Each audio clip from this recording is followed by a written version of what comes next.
마태복음 27장 1절과 2절이 이렇게 시작을 합니다. 우리 말씀을 같이 읽어봅니다. 새벽에 모든 대제사장과 백성의 장로들이 예수를 죽이려고 함께 의논하고 결박하여 끌고 가서 총독 빌라도에게 넘겨주니라. 이 예수님을 죽이려는 대제사장의 음모가 아주 빠르게 진행이 되는 겁니다. 이 예수님을 결박해서 이제 빌라도 총독에게 넘겨줬어요. 이제 유대인들이 할 수 있는 일들은 이제 다 끝난 겁니다. 이 빌라도의 판결만 기다리면 되는 거거든요. 그런데 이 가룟 유다가 또 진실하게 뉘우치는 모습이 또 나와요. 이 유다는 잘못했다라는 것을 깨달은 겁니다. 그래서 이 모든 것을 다시 원래대로 돌려놓고 싶었던 거죠. 3절과 4절 말씀이에요. 읽어볼게요. 그때 예수를 판 유다가 그의 정죄됨을 보고 스스로 뉘우쳐 그 은 30을 대제사장들과 장로들에게 도로 갖다 주며 이르되 내가 무지한 피를 팔고 죄를 범하였다 하니 그들이 이르되 그것이 우리에게 무슨 상관이냐 내가 당하라 하거늘.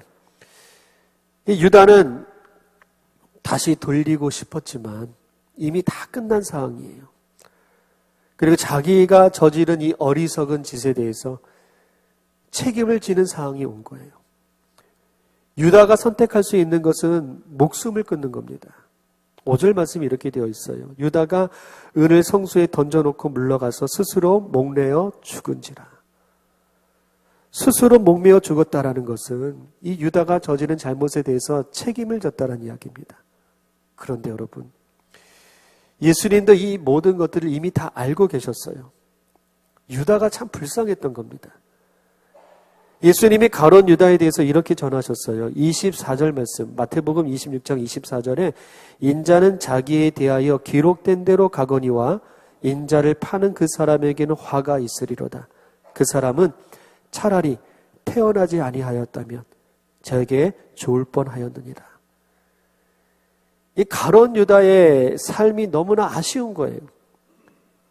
가룟 유다는 예수님을 따르는 제자였지만 유다의 삶에는요 예수님이 없었어요. 오직 유다만 있었던 겁니다. 그래서 혼자 힘으로 살아왔던 것이고 스스로 죽었던 거예요. 그런 의미에서 태어나지 않았다면 더 좋을 뻔했던 사람이다. 이렇게 아쉬워하는 겁니다. 여러분, 우리의 인생에는 예수님이 계시기를 축복합니다. 예수님 계셔야 돼요. 예수님이 없으면 하더라도 살아가지 못하는 그런 삶이 되기를 바라겠어요. 예수님이 계셔야 되는 거예요. 태어나지 않았다면 좋을 뻔했던 그런 사람이 아니라 우리는 태어나서 예수님을 믿어서 예수님과 함께해서 그렇게 좋은 인생으로 우리가 살아갈 수 있게 되기를 축복합니다. 마태복음 26장 64절에 이런 말씀이 있습니다. 예수께서 이르시되 너가 말하였느니라. 그러나 내가 너희에게 이르노니 이후에 인자가 권능의 우편에 앉아 있는 것과 하늘의 구름을 타고 오는 것을 너희가 보리라. 예수님이 하나님이라고 말씀하고 있는 거죠. 그런데 이 대제사장과 장로들이 예수님의 이 말씀에 견딜 수가 없는 거예요. 그들에게 예수님의 이 말씀이 참 참남한 죄다 이렇게 여기는 거예요. 신성모독죄라는 겁니다. 그래서 예수를 죽이고자 하는데, 그런데 이 빌라도에게 고소할 때는요 다른 죄를 가지고 고소합니다. 엉뚱한 거예요. 누가복음 23장 2절에 고발하여 이르되 우리가 이 사람을 보매 우리 백성을 미혹하고 가이사에게 세금 바치는 것을 금하여 자칭 왕 그리스도라 하더이다. 지금 로마와 싸우고 있는 세력들이 있는데 그 세력의 우두머리를 예수님에게로 몰아가고 있는 거예요. 그 세력의 지도자가 바로 이 예수다. 그래서 6월절에 로마를 반대하는 시위가 있는 것처럼 지금 꾸미고 있는 겁니다. 이 빌라도 총독이 예수님을 재판하기 위해서 신문을 시작합니다. 27장 11절 말씀이에요. 읽어볼게요. 예수께서 총독 앞에 섰음에 총독이 물어 이르되 내가 유대인의 왕이냐? 예수께서 대답하시되 너희 말이 옳도다 하시고. 빌라도 총독이 예수님에게 던진 질문이 너가 유대인의 왕이냐? 그런데 이 빌라도가요 예수님에게 몇 가지 질문을 했는데 죄를 발견할 수가 없는 거예요. 죄가 없었습니다. 마태복음 27장 19절 말씀이에요. 읽어볼게요. 총독이 재판석에 앉았을 때에 그의 아내가 사람을 보내어 이르되 저 옳은 사람에게 아무 상관도 하지 마옵소서. 오늘금에 내가 그 사람으로 인하여 애를 많이 태웠나이다 하더라. 지금 이 재판이 잘못되었다라는 것은 빌라도의 부인도 느꼈다라는 거예요. 꿈에서 아주 힘들었습니다. 애가 탄 거예요. 그래서 재판하는 중에 사람을 보내가지고 내가 이상한 꿈을 꾸어가지고 고생을 했는데 저 사람은 의로운 사람이니까 당신은 상관하지 말고 이 재판에서 손을 떼라. 남편에게 전해줍니다. 그런데 이 빌라도가 아내의 말을 들어야 되는데 아내의 이 말을 무시해버렸어요. 이 빌라도가요, 예수님의 모습을 보니까 참 이상한 겁니다. 14절 말씀 읽어볼게요. 한마디도 대답하지 아니하시니 총독이 크게 놀라워하더라.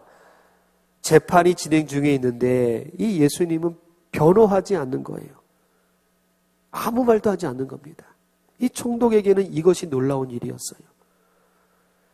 그래서 이 빌라도는 죄가 없는 이 예수님을 풀어주기 위해서 이 유월절 특사를 꺼내들었습니다. 유대인의 명절인 이 유월절에는 이 죄수 한 사람을 풀어주는 간습이 있었거든요. 빌라도는요, 예수님과 흉악한 범죄자 이 바라바를 둘을 세워놓고 사람들에게 선택하라고 합니다. 여러분, 이거 누가 봐도 선택돼서 풀려날 사람은 예수님인 거예요. 당연히 예수님이 풀려나야 되는 거예요. 그래서 그런 의미를 가지고 빌라도가 예수님하고 흉악자 바라바를 세우고 예수님이 풀려날 것을 기대하고 선택하라고 했던 겁니다. 그런데 이 사람들이 바라바를 살리라고 예수를 십자가에 못 박으라고 소리를 치는 겁니다.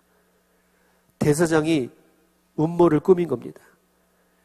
예수를 죽이라고 사람들을 선동했던 거예요. 여러분, 이거 간단합니다. 이렇게 사람들이 모여 있을 때 몇 사람만 곳곳에 심어놓고 예수를 십자가에 못 박으라고 큰 소리만 외치면은요, 모든 사람들이 다 그렇게 외치는 것처럼 들리는 거예요. 대제사장이 이렇게 음모를 꾸몄던 겁니다. 마태복음 27장 20절 말씀이에요. 읽어볼게요. 대제사장과 장로들이 무리를 겨나여 바라바를 달라가 하게 하고 예수를 죽이자 하게 하였더니, 여러분, 대제사장이나 예루살렘에 모여있는 이 사람들, 이미 예수님이 메시아라는 것을 알고 있는 사람들이에요. 그런데도 이 십자가에서 죽이려고 몰아가고 있는 겁니다. 너무나 악한 사람들이죠. 악한 마음이 있으니까 오로지 죽여야겠다, 이런 생각만 남아있는 사람들입니다. 여러분, 우리도 조심해야 돼요. 우리의 마음이 악한 것으로 문들면은요, 자꾸 이 죽이는 생각만 하는 거예요. 아, 저 사람 어떻게 하면 죽일 수 있을까? 그런 마음만 드는 거예요. 여러분, 우리의 마음이 악한 것에 물들지 않도록 신앙으로 우리 이 마음들을 잘 지켜갈 수 있게 되길 바라겠습니다. 우리의 마음을 지켜야 되는 거예요. 이 많은 무리들이 예수님을 십자가에 못 박으라고 시위를 하니까 이 빌라도도요, 자기 뜻이 아니라고 하면서 이 예수님을 십자가에 내어주고 손에 물을 씻어 끝내버립니다. 마태복음 27장 24절이에요. 읽어보겠습니다. 빌라도가 아무 성과도 없이 도리어 밀란이 나려는 것을 보고 이 사람의 피에 대하여 나는 무죄하니 너희가 당하라. 빌라도는요, 자기가 짓는 죄 아무것도 없다, 물로 씻어버립니다. 그리고 이 모든 것들은 너희들이 책임이다, 모든 저주 너희들이 당해야 된다, 이렇게 이야기해요. 그런데 여러분, 이 빌라도는요, 치명적인 실수를 한 겁니다. 선택을 잘못한 거예요. 사람들의 그 강요에 불의한 선택을 한 사람으로 역사에 남게 되어버린 거예요. 우리가 오늘도 신앙 고백으로 사도신경 외웠죠. 사도신경의 내용이 이렇습니다. 그는 성령으로 잉태되어 동정녀 마리아에게서 나시고 본디오 빌라도에게 고난을 받아 십자가에 못 박혀 죽으시고. 두 사람이 나와요. 마리아와 본디오 빌라도. 이 두 사람이 대조가 되어 있습니다. 마리아는 하나님께 순종해서 메시아를 낳는 가장 귀한 인간이 되었어요. 그런데 이 본디오 빌라도는 예수님을 십자가에 못 박고 가장 저주받은 인간이 되었다라는 거예요. 여러분, 우리는 대제사장이 예수를 죽였다라고 고백하지 않아요. 예루살렘의 사람들이 예수를 십자가에 죽여야 한다고 소리쳤다고 해서 우리가 그렇게 고백하진 않아요. 빌라도는요, 자기와 상관이 없다고 소를 쳤지만 예수님의 죽음에 대해서 우리의 신앙의 고백은 빌라도에게 있다라고 고백하고 있는 겁니다. 빌라도는요, 예수님에게 죄가 없다라는 것을 알면서도 이 사람들의 저항이 너무나 심하니까 양심대로 판결하지 못했던 겁니다. 그런데 여러분, 내가 빌라도였다면 어떻게 판결을 내렸을까요? 우리는 이 판결이 달라질 수 있었을까요? 수많은 사람들이 데모를 하면서 바라바를 풀어달라고 소리를 치고 있는데, 여러분, 솔직한 마음을 가지고 빌라도하고 다르게 우리가 이 판결을 내릴 수 있었을까? 이런 생각이 드는 거예요. 나도 자신할 수가 없는 거거든요. 내 신앙 양심이 수많은 저항들을 이겨내지 못할 때가 있어요. 그래서 위험을 감수하면서 예수를 선택해야 된다는 것이, 여러분, 이거 자신할 수가 없는 거예요.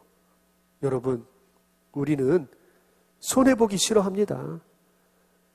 위험을 감당할 용기가 없는데 어떻게 이 신앙의 양심대로 우리가 판결할 수 있다고 자신할 수 있겠습니까? 이 베드로에게도요, 그런 용기가 없었어요. 자신 있다고 큰 소리 쳤던 베드로였었습니다. 나는 예수님과 함께 죽겠다라고 장담했던 베드로였었어요.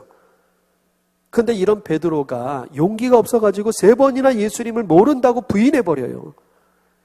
빌라도나 베드로나 똑같은 겁니다. 막상 그 상황이 오니까 용기가 없어져요. 자신할 수 없는 겁니다. 그런데 여러분, 이 베드로는 빌라도와 다른 것이 있었어요. 베드로는 그것이 부끄러워서 심히 통곡했습니다. 그런데 이 빌라도는 손을 씻고 자기는 무죄라고 사람들에게 책임을 돌려버리는 거예요. 통곡한 베드로는 제사함을 받았습니다. 다시 제자가 되었고 사도가 되었어요. 그런데 비겁하게 발뺌을 하고 자기 죄를 인정하지 않고 사람들에게 책임을 돌렸던 이 빌라도 끝내 죄 가운데서 빠져나오지 못했던 겁니다. 예수님과 세례 요한이 전도할 때요, 이렇게 외치셨거든요. 회개하라, 천국이 가까이 왔느니라. 여러분, 회개하면 천국과 가까워지는 겁니다. 그런데 회개하지 않으면 천국과 멀어지는 거예요. 여러분, 우리 빌라도와 같잖아요. 빌라도와 같은 우리들 회개하고 베드로 같은 그런 신앙의 삶으로 다시 세워질 수 있게 되기를 주님의 이름으로 축복합니다. 우리의 말 하나, 작은 행동 하나가 다른 사람에게 엄청난 아픔을 줄 때가 있어요. 내가 기분이 나쁘다고 막말을 하고요, 생각 없이 내뱉었던 이 말들이 상대에게 큰 상처가 될 때가 있습니다. 우리는요, 말 가지고 십자가에 못 박고 있는 겁니다. 그런데 여러분, 신앙이라는 것은요, 이런 잘못된 이 모습들을 줄여가는 거예요. 이것을 줄여가는 것이 신앙이고 믿음인 겁니다. 여러분, 잘못은 내가 더 많은 거예요. 다른 사람이 잘못이 아닙니다. 다른 사람 때문에 벌어지는 것이 아니라 내 마음을 다스리지 못해가지고 벌어지는 일들이 너무나 많은 겁니다. 여러분, 우리 이 빌라도와 같이 비겁할 때가 있어요. 다른 사람에게 핑계를 대고 이런 핑계대는 모습들이 우리에게 있습니다.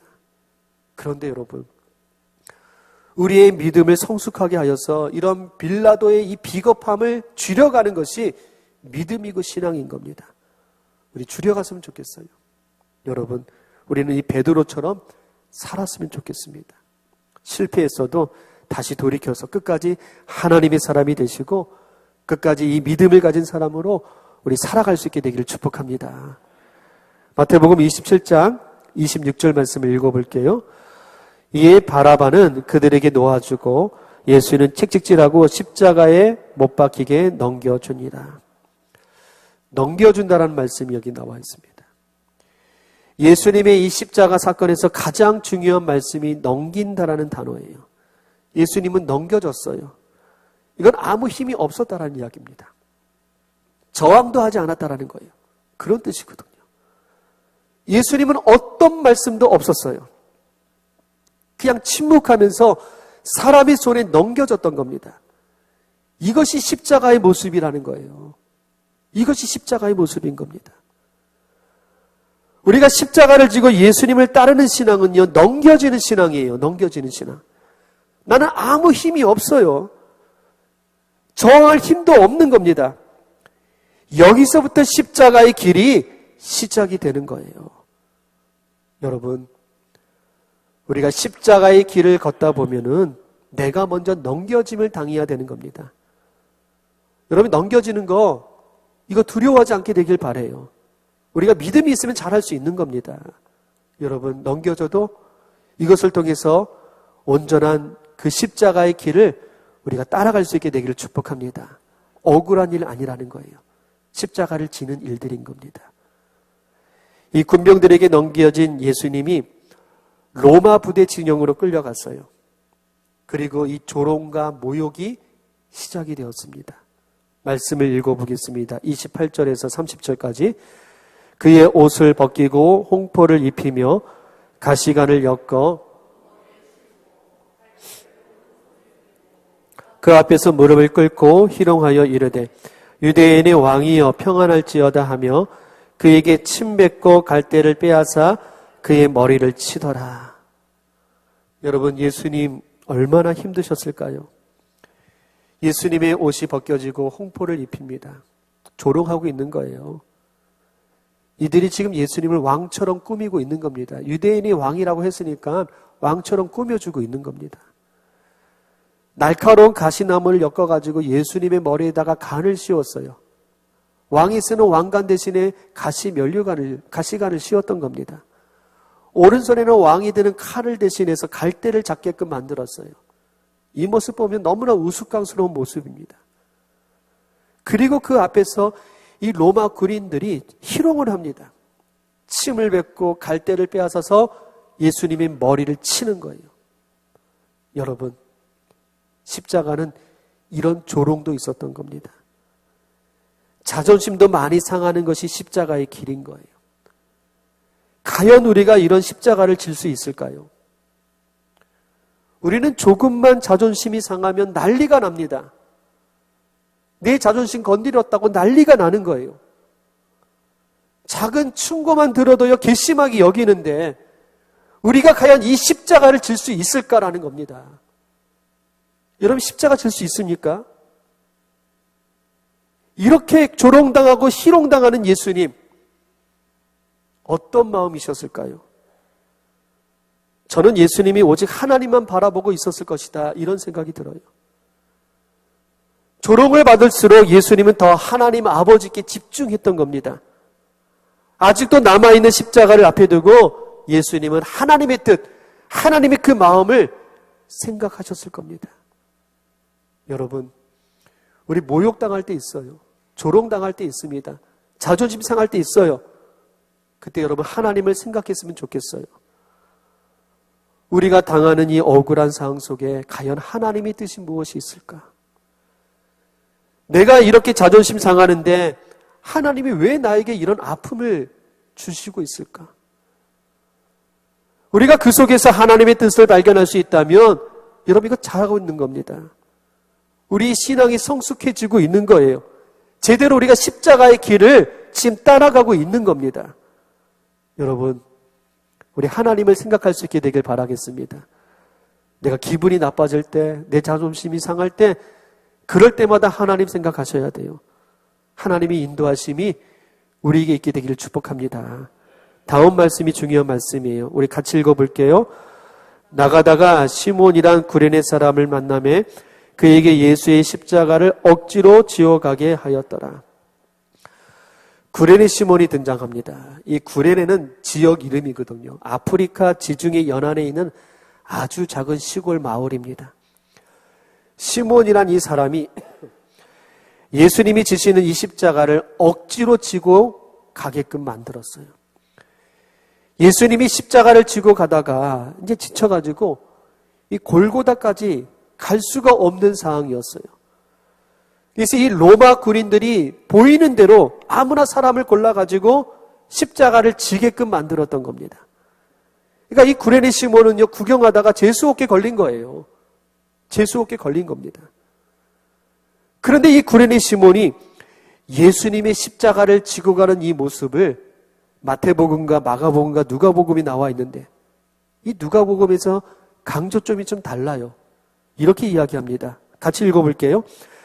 그들이 예수를 끌고 갈 때 시몬이라는 구레네 사람이 시골에서 오는 것을 붙들어 그들에게 예수를 따르게 하더라. 예수를 따르게 하더라. 예수님이 앞서가시고요, 그 뒤를 시몬이 십자가를 지고 따라가는 겁니다. 예수님을 따라가게끔 만들었어요. 여러분, 초대교회에서 가장 중요한 것은요, 내가 십자가를 지고 예수님을 따르는 거예요. 이 신앙이 중요한 겁니다. 박해가 있었던 시절에 십자가를 지고 따르는 것은 교회가 사라지느냐, 넘어지느냐, 다시 서느냐, 아주 중요한 일들이었거든요. 그래서 이 누가복음에서는 시몬이 십자가를 지고 예수님을 따르는 이 모습을 강조했던 거예요. 우리 신앙을 강조하고 있는 거예요. 우리가 십자가를 지고 예수님을 따라가라는 겁니다. 십자가를 지고 예수님을 따라가는 거예요. 여러분, 십자가는요, 예수님을 따라가는 겁니다. 멸시와 조롱, 그 힘든 십자가를 내가 지고 예수님을 따라가는 거예요. 이것이 십자가의 신앙이라는 겁니다. 이것이 십자가의 신앙이에요. 이 마가복음에서는요, 여기다가 시몬의 가족 이름까지 덧붙였어요. 말씀을 읽어볼게요. 마침 알렉산더와 누포의 아버지인 구레네 사람 시몬이 시골로부터 와서 지나가는데 그들이 그를 억지로 같이 가게 하여 예수의 십자가를 지우고, 시몬에게 두 아들이 있다고 기록하고 있습니다. 큰 아들이 알렉산더고요, 작은 아들이 누포입니다. 가족의 이름을 알려주고 있는 것은 초대교회에서 이 시몬의 가족들이 다 유명한 가족들이라는 이야기예요. 그 이름이 다 알려진 가족들이에요. 사도 바울이 로마에 보내는 편지에서요, 마지막에 여러 사람들에게 자기의 마음을 전하는데 거기에도 시몬의 가족의 이름이 나와 있어요. 로마서 16장 13절에 보면은요, 주 안에서 택하심을 입은 누포와 그의 어머니에게 문안하라. 그의 어머니는 곧 내 어머니라. 바울 사도가 어머니처럼 생각하는 사람이 시몬의 아내였다라는 이야기입니다. 구레네 시몬은요, 재수가 없어가지고 예수님이 십자가를 진 것이 아니라는 거예요. 하나님이 복을 주시기 위해서, 하나님이 복을 주시기 위해서 이 일을 감당케 만드셨던 겁니다. 그때는 이해가 되지 않는 힘들었던 사건이었지만 억지로 십자가를 지고 예수님을 따르는 그 기회가 신앙의 명문 가문이 되었던 겁니다. 여러분, 우리 억지로라도 십자가를 지고 가기를 바라겠어요. 이런 놀라운 복이 있다는 이야기입니다. 하나님이 살아계시기 때문에 그래요. 예수님이 부활하셨기 때문에 그렇습니다. 우리의 믿음이 상당히 수동적일 때가 있어요. 이 좀처럼 움직이지 않아요. 그냥 그대로 있기를 원해요. 뭔가 좀 같이 해보자 그러면은 싫어해요. 그냥 이대로 있었으면 좋겠다고 그렇게 이야기합니다. 그런데 여러분, 억지로라도 하는 것이 신앙이고 아름다운 겁니다. 하나님이 살아계시기 때문에 그래요. 하나님이 일하시기 때문에 그렇습니다. 우리가 완벽한 신앙을 가지고 싶지만 처음 시작은요, 억지로 시작하는 거예요. 억지로 시작해야 되는 겁니다. 우리가 아직 죄인이기 때문에 그래요. 우리가 아직 부족하고 연약한 인간이기 때문에 그렇습니다. 그래서 억지로라도 하는 거, 이게 중요한 겁니다. 여러분, 오늘 우리가 마음에 새겨야 할 것은 억지로라도 해야겠다, 이 마음입니다. 여러분, 우리 억지로라도 사랑할 수 있게 되길 바라겠습니다. 내 마음은 힘들지만 억지로라도 사랑하셔야 돼요. 억지로라도 여러분, 상대방의 그 안 좋은 점들 눈 감아줄 수 있게 되길 바라요. 억지로라도 감아주셔야 됩니다. 우리가 잘 안 되지만 여러분 억지로라도 우리 손잡아 줄 수 있게 되길 바라겠습니다. 여러분 힘들고 어려워도 여러분 억지로라도 여러분 성가대에서 여러분 찬양했으면 좋겠어요. 여러분 억지로라도 올라오세요. 이런 신앙의 모습이 우리에게 있어야 되는 겁니다. 우리가 억지로라도 교회에 나와가지고 걸레를 들고 청소를 하시기를 바랍니다. 그 억지로가 복이 되는 거예요. 우리 신앙이 성숙해지는 것입니다. 하나님이 살아계시고 역사하기 때문에 그런 거예요. 우리를 신앙의 아름다운 가문으로 하나님께서 세워주실 겁니다. 억지로라도 십자가를 지는 이 삶이 우리의 가정을 살리고 구원받게 할 겁니다. 여러분, 신앙의 이 위대한 가문들이 세워질 수 있게 되기를 주님의 이름으로 축복합니다. 우리 같이 기도하겠습니다. 오늘 말씀을 보면 변명하기 바빴던 빌라도가 있어요. 악한 마음에 예수님을 죽이려 했던 종교 지도자들이 있습니다. 아무것도 모르면서 예수님을 십자가에 못 박으라고 소리쳤던 그 사람들도 있습니다. 그런데 그들의 모습이 내 안에도 있다는 이야기입니다. 그런 우리를 용서해 주시고 주님께서 십자가에서 구원해 주셨습니다. 우리는 구레네 시몬처럼 억지로라도 이 십자가를 지고 예수님을 따라가기를 우리 같이 기도하겠습니다. 기도합니다.